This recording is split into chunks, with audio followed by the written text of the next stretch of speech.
तो इस एपिसोड की स्टार्टिंग में हम एमिली और सातो को देखते हैं। उनके सामने एक रेयर मॉन्स्टर आया हुआ होता है। तो सातो अपने फ्रीजिंग बुलेट से उस मॉन्स्टर को फ्रीज कर देता है। एमिली जाकर उसके ऊपर अटैक करती है तो वो अपने ड्रॉप में से उनको नेकलेस देता है। जब सातो वो नेकलेस जाकर उठाता है तो एमिली कहती है ये तो बड़ी अजीब बात है कि एक रेयर मॉन्स्टर ऐसी चीज़ को ड्रॉप कर रहा है। सातो आगे जाकर वो नेकलेस एमिली को पहनने के लिए दे देता है। एमिली ये सुनकर थोड़ा सा शर्माती है और खुश हो जाती है और कहती है मैं इसका बहुत अच्छे से ख्याल रखूँगी। सातो ये सुनकर हंसने लगता है और कहता है कि हाँ ये हमें बहुत ज़्यादा प्रॉफिट देगा। तो एमिली कहती है क्या क्या कह रहे हो तुम। तो वो उसे बताता है तुमने शायद सुना नहीं, जब मैं इसको उठा रहा था तो मुझे पता चला कि ये तुम्हारे रेट ऑफ ड्रॉप्स को डबल कर देती है। एमिली ये सुनकर भड़क जाती है, मगर तभी हम देखते हैं कि जैसे ही वो कुछ बैट्स को जाकर मारती है तो वाकई में उसके रेट्स ऑफ ड्रॉप डबल हो चुके थे और उसको काफ़ी ज़्यादा स्वीट पोटैटोज मिल जाते हैं। ये लोग अब वापस घर आ जाते हैं और एमिली दोबारा से खाना पकाने लगती है। सातो सोचता है कि एमिली को इस छोटे घर में खाना बनाने में काफ़ी दिक्कत होती होगी, तो इसलिए वो एमिली को बुलाता है और उसको कहता है एमिली अगर मैं किसी और घर को ले लूँ तो क्या तुम खुश होगी। एमिली थोड़ा सा परेशान होती है और कहती है तुम अपनी मर्ज़ी से कोई सा भी घर ले सकते हो, मगर क्या मैं तुम्हारे साथ ही रह सकती हूँ। ये सुनकर तो भाई सातो हंसने लगता है और कहता है हाँ ज़रूर तुम मेरे साथ ही रहोगी, लेकिन उससे पहले हमें कुछ सेविंग करनी होगी ताकि हम कुछ पैसे बचाकर एक नया घर ले सकें। तो एमिली सुनकर खुश हो जाती है और कहती है लेकिन तुम इसके लिए ज़्यादा मेहनत मत करना और ख़ुद को पुश भी मत करना। अब रियोटा अपने स्वीट पोटैटोज़ को बेचने आता है तो एक लड़की आके कहती है क्या तुम मुझे दे सकते हो वो। तो वो कहता है हाँ लेकिन एक ही ले लेना। तो वो लड़की आगे जाकर उनमें से एक स्वीट पोटैटो को उठा लेती है और उसको हवा में फेंक देती है और उसको कट करके खा लेती है और उसको ये बहुत ज़्यादा पसंद आता है और वो इस पर रोने लगती है और कहने लगती है इतना ज़्यादा अच्छा स्वीट पोटैटो मैंने कभी भी नहीं खाया। रियोटा ये देखकर कहने लगता है कि आखिर क्या हो गया है इस औरत को, ये ऐसा क्यों कर रही है। तभी वो आगे आती है कहती है कि क्या तुम सारे के सारे मुझे बेच सकती हो। तो वो कहता है लेकिन मैं तो ये एर्जा को बेचने वाला था। तो एर्जा कहते हैं हाँ तुम इसे दे सकते हो, ये इसमें हमें कोई दिक्कत नहीं होगी। तो वो ये सारे बैम्बू शूट्स उठा लेते हैं, सॉरी जो स्वीट पोटैटो बैम्बू शूट्स थे, और इसके बदले में वो रियोटा को 20,000 पिलोज देती है। रियोटा ये देखकर हैरान होता है, कहता है कि ये तो काफ़ी ज़्यादा हाई प्राइस थी। तो एर्जा उसे कहती है कि वो एक एरिक है और उसका पसंद किया हुआ खाना टाउन में वाकई बहुत ज़्यादा हाई प्राइस में बिकता है और हम इसलिए मैं तुमसे एक डील बनाना चाहती हूँ। हम तुम्हारे बैम्बू शूट्स को एक ब्रांडेड प्रोडक्ट के तौर पर लॉन्च करेंगे और इसके बदले में मैं तुमसे उन शूट्स के राइट चाहती हूँ और उसके बदले मैं तुम्हें बहुत ज़्यादा प्रॉफिट दूंगी और उसके अलावा तुम्हें उन शूट्स में तुम्हारा नाम भी मिल जाएगा और तुम्हारा प्रोडक्ट के नाम से वो हम लॉन्च करेंगे। ये सुनकर तो रियोटा इसके बारे में मान जाता है तो एर्जा भी बहुत खुश हो जाती है। रियोटा अब निहोनियम के फर्स्ट लेवल पर आ जाता है अपनी स्ट्रेंथ को बढ़ाने के लिए, मगर वो देखता है कि एक लड़की स्केलेटन से लड़ रही थी और उसको दिक्कत हो रही थी। मगर तभी उसके गार्ड्स वहाँ पर आ जाते हैं और उस स्केलेटन को मार देते हैं और उसके खोपड़ी को एक स्टोरेज कार्ड में कैद कर लेते हैं। रियोटा पूछता है कि ये सब क्या चल रहा है। तो एक गार्ड बताता है कि दरअसल प्रिंसेस मार्गरेट यहाँ पर अपना काम कर रही हैं और रियोटा ये सुनकर कहता है ये तो काफ़ी कमाल का वर्ड है कि यहाँ पर एक प्रिंसेस भी है। वो उसे बताने लगता है कि हम मॉन्स्टर के ड्रॉप किए हुए एयर को अपने एयर बॉक्स में कैद कर रहे हैं और जैसा कि तुम्हें पता ही होगा कि रिसेंट स्टडीज़ में हमें पता चला है कि निहोनियम के मॉन्स्टर कुछ ड्रॉप नहीं करते, लेकिन यहाँ पर वो एयर ड्रॉप करते हैं और हमारी रिसर्च के मुताबिक हम यहाँ पर एयर ही कलेक्ट कर रहे हैं और इन एयर को कलेक्ट करने के बाद हम इसको जाकर सेल कर देंगे और ये काफ़ी ज़्यादा महंगे दामों में बिकेगी क्योंकि इसको प्रिंसेस ने ही कलेक्ट किया है।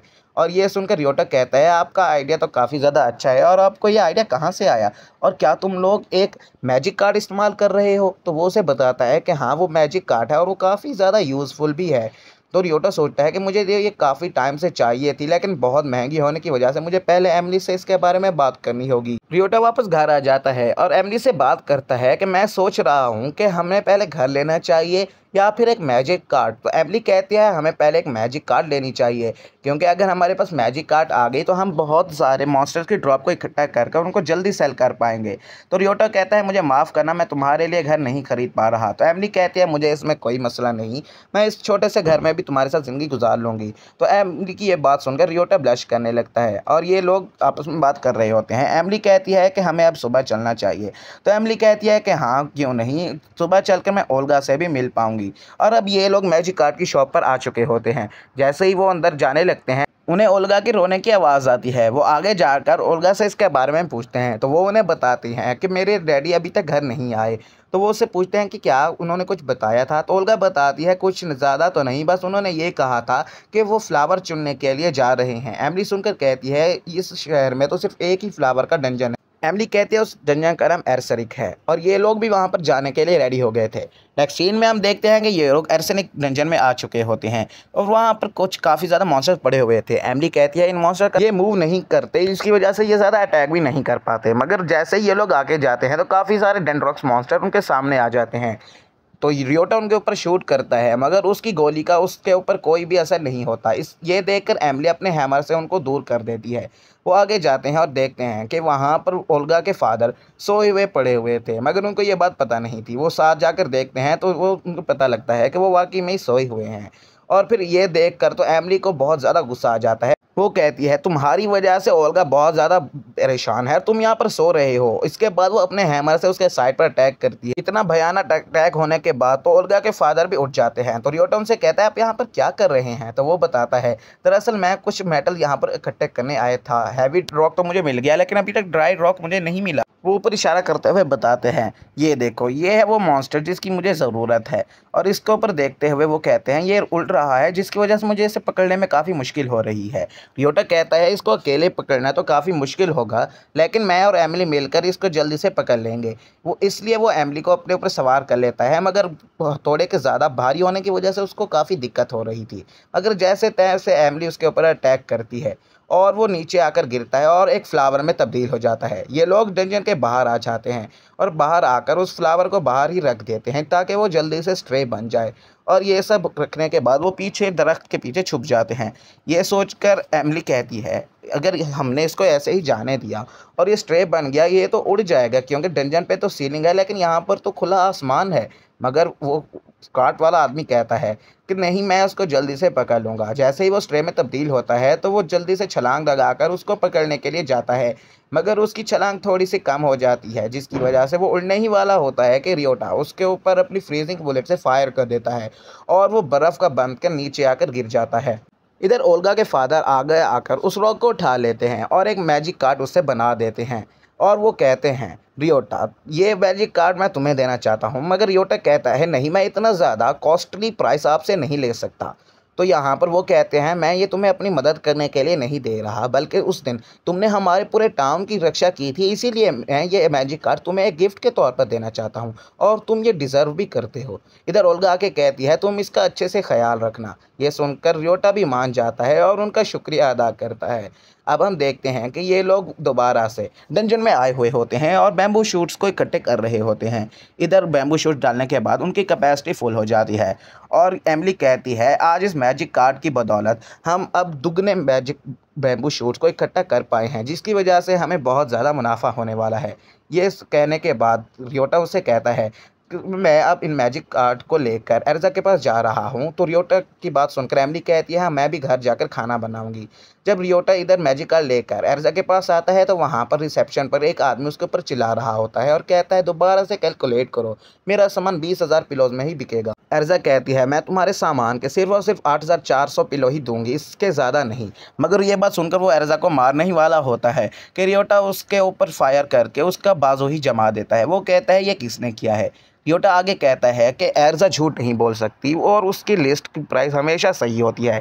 इसके बाद वो अपने बैम्बू शूट्स को बाहर निकाल देता है। ये देखकर सब लोग हैरान हो जाते हैं कि आखिर इसके पास इतने बैम्बू शूट्स कहाँ से आए। फिर वो उसका सामान उठाता है और कहता है अभी इसका पता चल जाएगा। एर्जा कहती है इस एक चीज़ का प्राइस 120 पिलोज है। और इधर रियोटा उनको बताता है कि मेरी मैजिक कार्ड एर्सनिक एक रेयर मॉन्स्टर से बनी हुई है और वो वेट को बताते हुए उसकी प्राइस का पता लगा देती है। इसके बाद वो सारा सामान उसमें डाल देता है तो उस मैजिक कार्ड ने भी 8,400 पिलो ही प्राइस बताया था। ये देखकर उस आदमी को बहुत गुस्सा आ जाता है और कहता है मैं तुम्हें अब नहीं छोड़ूंगा। इसलिए वो बर्फ़ को तोड़ देता है और फिर उसके ऊपर अटैक करने ही वाला होता है कि वो अटैक कर पाता, उससे पहले ही रियोटा उसके बाजू को बहुत आराम से ही पकड़ लेता है और उसको एक थप्पड़ मार कर रख देता है, जिसकी वजह से वो बहुत दूर जाकर गिरता है। ये सब देखकर लोग उसकी तारीफ करने लगते हैं और कहते हैं ये तो बहुत ज़्यादा स्ट्रांग है। इधर अर्ज़ा बैठी हुई होती है और वो रियोटा को कहती है मुझे माफ़ करना, आज फिर से तुम्हें मुझे बताना पड़ा।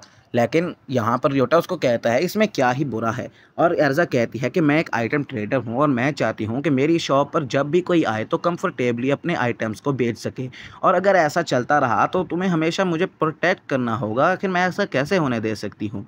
तो रियोटा कहता है इसमें क्या ही बुरा है, आखिर तुमने भी तो मेरी कितनी मदद की है और हर किसी को कभी ना कभी मदद की ज़रूरत तो पड़ती है।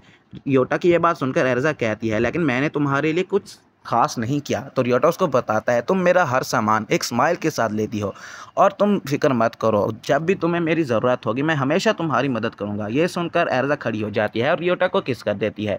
ये सब देखने के बाद तो रियोटा बहुत ज़्यादा ब्लश करने लगता है और कहता है ये तुमने क्या किया है। तो वो उसे बताती है ये मैंने तुम्हें पर्सनल किस की है और मैं चाहती हूँ कि इस किस को तुम हमेशा याद रखो।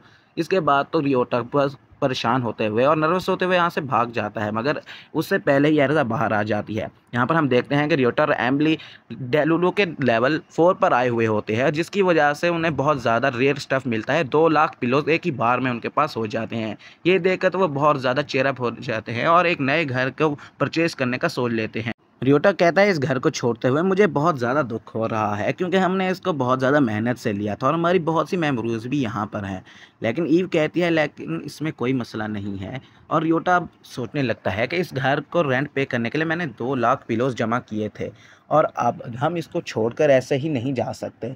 तो वो आपस में बात करने ही वाले होते हैं कि रियोटा पहले आकर कहता है कि मैं सोच रहा हूँ कि इस घर को हम लीज़ पर रख लें, मगर यहाँ पर एमिली उसको कहती है लेकिन ये तो बहुत ही ज़्यादा महंगा पड़ जाएगा। तो रियोटा कहता है इसमें क्या ही बात है कि हम कुछ और मेहनत ही कर लेंगे, आखिर इस घर से हमारी बहुत ज़्यादा मेमोरीज़ जुड़ी हुई हैं और मैं नहीं चाहता कि हम अपने इतने ज़्यादा मेमोरेबल हाउस को इस तरह से अकेला ही छोड़ दें। ये सुनकर वो खुश हो जाते हैं और नेक्स्ट सीन में ये लोग अब अपने नए घर में शिफ्ट हो चुके थे और इधर एमिली ने बहुत सारा खाना बनाया हुआ था। ई भी यहाँ पर आ चुकी थी। तो एमिली कहती है कि हाँ तुम इसमें कोई प्रॉब्लम नहीं, तुम यहाँ पर खाना खा सकती हो और मैंने बहुत ज़्यादा खाना बनाया है। इधर ये लोग अब ब्रेकफास्ट करने लगते हैं और यहीं पर एपिसोड एंड हो जाता है। अगर एपिसोड पसंद आया हो तो चैनल को सब्सक्राइब करके वीडियो को लाइक कर देना। तब तक के लिए बाय बाय।